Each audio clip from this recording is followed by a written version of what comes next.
Bonjour à tous. Dans ce tutoriel, on va voir comment configurer l'IP adresse et aussi comment utiliser les SSH. Donc, comment utiliser, je m'excuse, comment utiliser les SSH sur un serveur core en se connectant à partir d'un PC client. Ok, je vais utiliser Putty et aussi un serveur Linux pour vous montrer. Premièrement, il faut avoir l'IP adresse. Il faut être connecté sur les net, donc il faut avoir un IP adresse public. Alors ici sur mon serveur, vous allez voir j'ai les 10 et mon passerait par défaut c'est le 2. Ok, je peux faire un ping www.google.fr. Ok, vous voyez réponse veut dire que je suis connecté. Ok. Les autres commandes, j'ai déjà expliqué comment est-ce que vous pouvez utiliser les commandes PowerShell, les commandes de base pour changer le nom, ainsi de suite.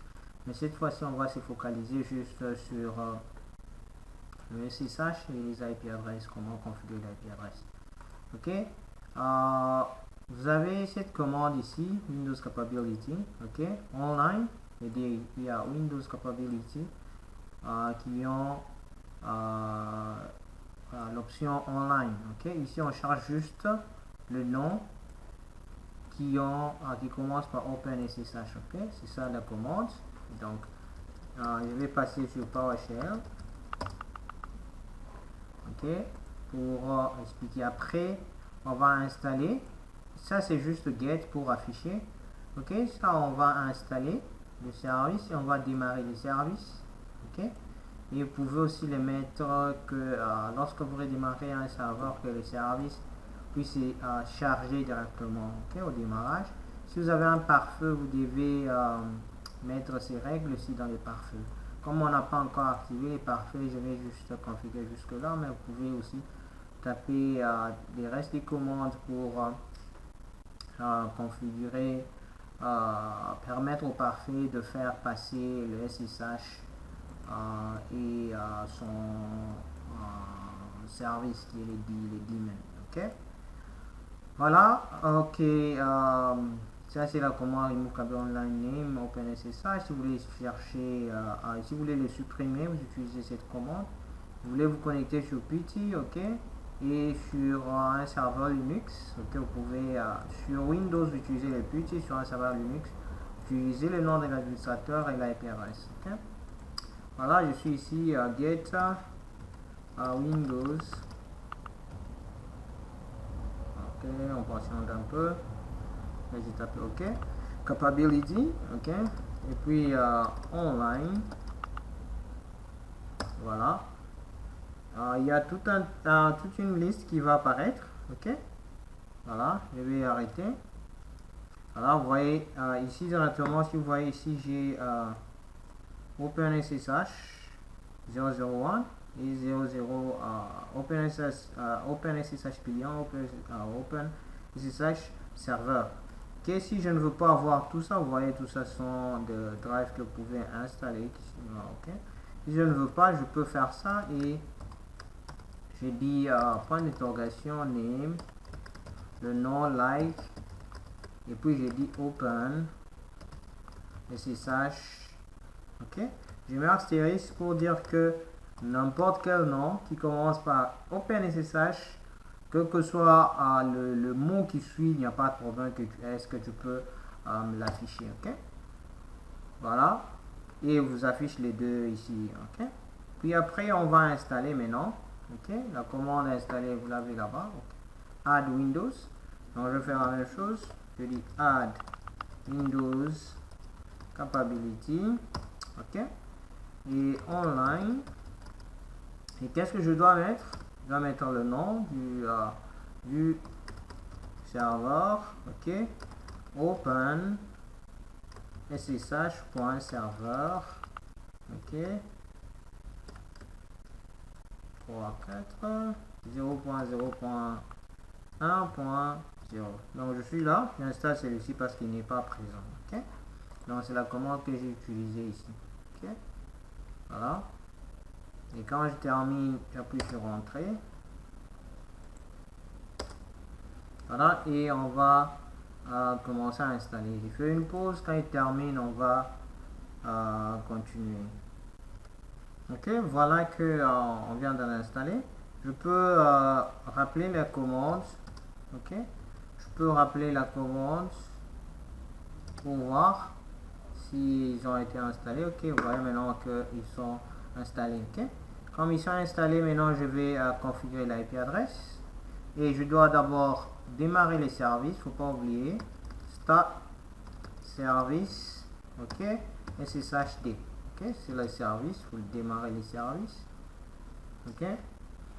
Et après ça, je vais passer sur l'IP adresse pour comment configurer l'IP adresse. Là, déjà, on vient de les démarrer. Ok. Avant ça, je vais changer ma carte. Quand je suis dans le NAS, j'utilise VirtualBox. Je vais les changer dans les réseaux locaux, mais non, pas besoin d'IP adresse automatique. Ok. Voilà.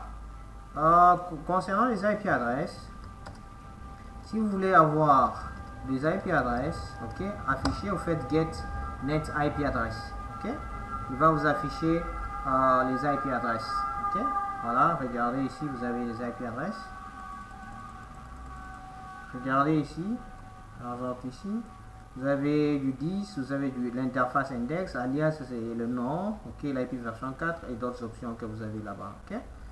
Voilà, ce qu'on va faire, ce qu'on va faire, c'est, vous pouvez aussi utiliser ipconfig /all, ok, vous pouvez utiliser, mais la différence c'est que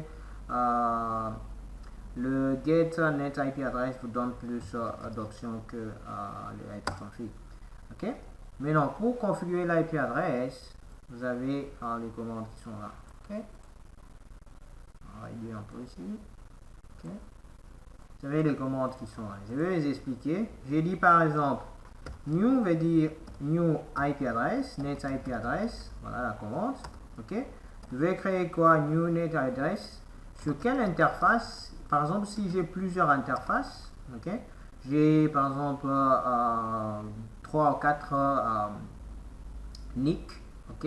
Je vais dire des 4 réseaux, 3 ou 4 réseaux. Je dois préciser moi mon index que j'ai qu'une seule carte réseau, donc interface index 4, et je mets l'IP adresse, que l'IP adresse que je donne à ce PC 698, je lui donne 1.4, et puis le masque de sous-réseau, slash 24 veut dire classe C, et le default gateway, ok, le default gateway je le donne attendez, je vois 192.168.1.1 et dans les default gateway 1.1, ok,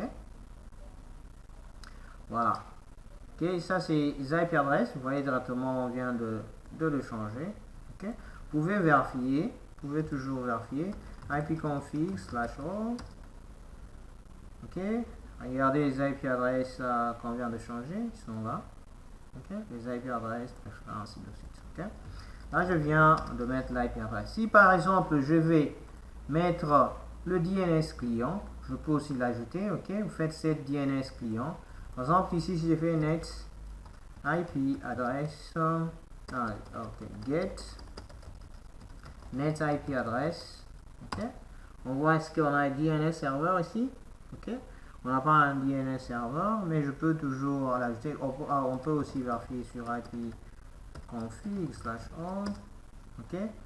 Voyez ici ipconfig, le DNS serveur, on a juste ça qui sont les IP version 6.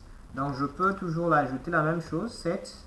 Ici je les configure, DNS client, serveur, adresse, l'interface, ok. Vous pouvez, j'aime index parce que c'est le chiffre, je n'aime pas écrire le nom, c'est pour ça que j'aime index, ok, j'ai mis 4. Ici, si vous avez alias, vous pouvez mettre alias internet, c'est la même chose. Et vous mettez server name, serveur adresse, et vous mettez le DNS, si vous avez un DNS adresse. Imaginez qu'on a du 8888. Je vais mettre 888. Ok. Vous pouvez mettre plusieurs. Par exemple, là, vous pouvez mettre du 888, du 111 en mettant les brackets. Ok. Donc, le 888, c'est ça. Et je crois c'est tout. Ok. Vous appuyez sur Entrée. Ok. Attendez, je dois me connecter sur la chaîne. Ok. Ça, ici, on fait ipconfig/all.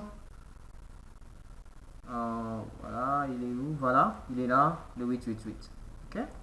Si par exemple vous voulez par exemple supprimer, remove, ok, net IP address, ok, la même chose. Je peux rappeler la commande. Je rappelle la commande qu'on a utilisée pour créer. Voilà, cette commande on a utilisée pour créer. Si je mets juste ici devant, remove, ok, tout ça veut dire que je vais supprimer l'IP adresse. Ok, vous voyez, je supprime l'IP adresse et les default gateway. Donc vous allez voir que des fois les default gateway ne se suppriment pas. Et vous devez parce que vous devez utiliser netroot. Ok, on va essayer. Vous allez voir qu'est-ce qu'il va donner.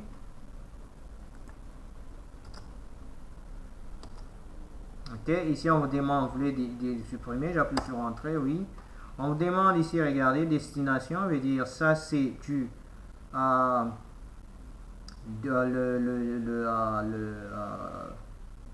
le gateway, ok, vous voyez là-bas, je dis encore oui, vous pouvez mettre 0, O ou je crois c'est 0, non c'est O, ok, O soit ou Entrée, c'est la même chose, ok, voilà.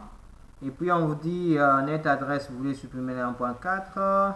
Je peux dire tout oui, hein, T, ok. Et puis je peux vérifier IP config.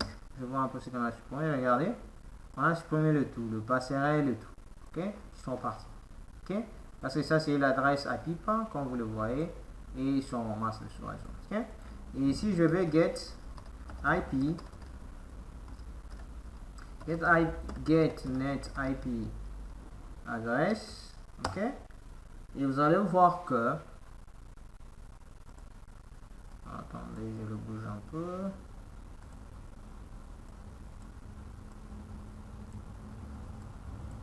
vous allez voir que si j'ai réduit ici, vous voyez, vous avez l'adresse APIPA, et ici avant c'était DHCP, là on a changé parce qu'il a cherché un serveur DHCP qui n'a pas trouvé, ok. Donc c'est comme ça que vous pouvez supprimer l'IP adresse et mettre l'IP adresse. Maintenant on va remettre notre IP adresse. Donc je vais rappeler la commande qui est là, ok. On va pas faire remove, je vais faire new, ok, new IP adresse et ainsi de suite, et j'ajoute là, ok. Voilà, si vous voulez supprimer, par exemple, comme je vous ai dit, vous pouvez aussi utiliser cette commande pour supprimer le gateway, le passerelle, la même chose ici. Vous pouvez aussi utiliser aussi d'autres options, ok. Par exemple, vous pouvez chercher l'Ethernet 2 et vous effacez, vous enlevez le passerelle par défaut. Ce sont des commandes que vous pouvez utiliser dans le genre de combinaison de commandes, ok. Voilà, et l'interface, vous pouvez toujours activer DHCP, vous voyez, disable, et là-bas DHCP enable. Enable, il faut toujours un D à la fin, ok. Maintenant, comme le PC a l'IP adresse /all et que le PC on a déjà installé le SSH, je vais me connecter sur le PC client. Je commence par Windows, ok. Sur le serveur, c'est un serveur Fedora, ok. Je mets SSH, le nom administrateur qui est le nom de